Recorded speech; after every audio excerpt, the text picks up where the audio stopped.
नमस्कार। हाल ही में corruption perception index transparency international ने जारी किया है। अकॉर्डिंग टू द रिपोर्ट, 2023 के लिए करप्शन परसेप्शन इंडेक्स में भारत 180 देशों में 93 स्थान पर है। According to expert and industry leaders, 180 देशों और क्षेत्रों को पब्लिक सेक्टर में करप्शन के लेवल पे रखा जाता है। इसमें 0 से 100 तक की स्केलिंग रखी गई है, जिसमें 0 एक्सट्रीमली करप्ट के लिए और 100 पूरी तरह से स्वच्छ छवि के लिए इस्तेमाल किया जाता है। 2023 में भारत का ओवरऑल स्कोर 39 रहा, जबकि 2022 में ये 40 था। 2022 में भारत की रैंक 85 थी। रिपोर्ट में पाकिस्तान और श्रीलंका का स्थान रैंकिंग में भारत से नीचे है।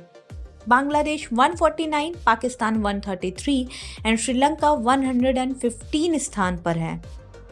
पाकिस्तान और श्रीलंका दोनों ही देश कर्ज के बोझ में डूबे हुए हैं और राजनीतिक अस्थिरता का सामना कर रहे हैं। रिपोर्ट में क्लेम किया गया है कि बांग्लादेश सबसे कम विकसित देश की स्थिति से बाहर आ चुका है। ये इकोनॉमिक ग्रोथ गरीबी में निरंतर कमी और रहने की स्थिति में सुधार के कारण संभव हुआ है। आइए अब आगे बढ़ते हैं और जानते हैं कि आखिर क्यों बढ़ रहा है भ्रष्टाचार। रिपोर्ट में कहा गया है कि इन मामलों के सरकारी अधिकारी अपनी इनकम बढ़ाने के एक तरीके के तौर पे अक्सर करप्शन का सहारा लेते हैं।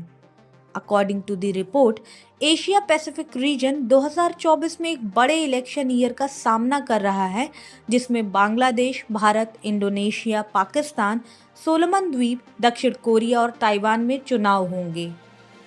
Being an election year, Asia Pacific reason में रिपोर्ट की सिग्निफिकेंस काफ़ी बढ़ जाती है। आइए अब आगे बढ़ते हैं और डिस्कस करते हैं टॉप 5 कंट्रीज के बारे में जहां सबसे कम करप्शन है। According to the recent report, corruption के मामले में देखा जाए तो सबसे अच्छा देश डेनमार्क है, क्योंकि यहाँ सबसे कम करप्शन देखने को मिलता है। 90 के स्कोर के साथ ये देश रैंकिंग में नंबर 1 पर है। इसके बाद दूसरे नंबर पर फिनलैंड, तीसरे पर न्यूजीलैंड, चौथे पर नॉर्वे और 5वें नंबर पर सिंगापुर है, जिसका ओवरऑल स्कोर 83 है। आइए अब आगे बढ़ते हैं और डिस्कस करते हैं लोएस्ट कंट्रीज के बारे में। तो करप्शन परसेप्शन इंडेक्स 2023 में बताया गया कि सोमालिया का ओवरऑल स्कोर 11 है और ये करप्शन की रैंकिंग में सबसे नीचे है। इससे थोड़ी ठीक स्थिति वेनेजुएला की है, जिसकी रैंकिंग 177 एंड स्कोर 13 है। नीचे से 3rd नंबर पर सीरिया है, जिसकी रैंकिंग वेनेजुएला के बराबर है। साउथ सुडान की भी यही रैंकिंग एंड स्कोर है। इसके बाद अंत में नीचे से 5वें नंबर पर यमेन है, जिसकी रैंकिंग 176 और स्कोर 16 है। आइए अब डिस्कस करते हैं ट्रांसपेरेंसी इंटरनेशनल के बारे में। तो ये एक जर्मन रजिस्टर्ड एसोसिएशन है, जिसकी स्थापना 1993 में विश्व बैंक के पूर्व कर्मचारियों द्वारा की गई थी।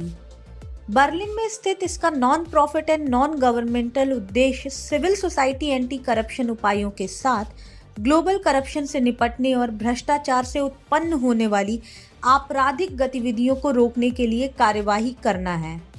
इसके मोस्ट नोटेबल पब्लिकेशंस में global corruption barometer and corruption perception index शामिल हैं। तो आज के टॉपिक में बस इतना ही। मिलते हैं आपसे हमारे नेक्स्ट वीडियो में।